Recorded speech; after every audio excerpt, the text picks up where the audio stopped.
Bread എടുക്കുന്നു, ചെറുതായിട്ട് ചുമ്മാ ഒന്ന് ജസ്റ്റ് അതിനകത്ത് പൊരുത്തൊക്കത്തില്ല, പൊരുത്ത് വെക്കുന്നു.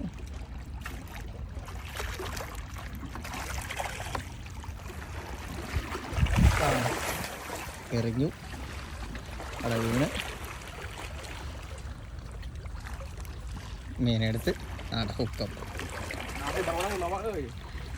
എല്ലാം പെട്ടെന്ന് വരും. 2 സെക്കൻഡൊക്കെ മതി മീൻ പിടിക്കാൻ. ആണ്ടെ നമ്മുടെ നാട്ടിലെ പൂല പൂല എന്ന് പറയുന്ന സാധനമാണ് പിടിച്ച്.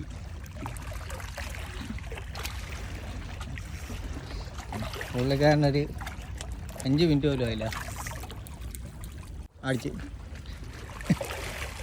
ഇവിടെ അടിച്ച്, അപ്പുറം അടിച്ച്, 2 പേർക്കും അടിച്ചു. അപ്പുറത്ത് കൊണ്ട് കയറി. ഇതൊക്കെ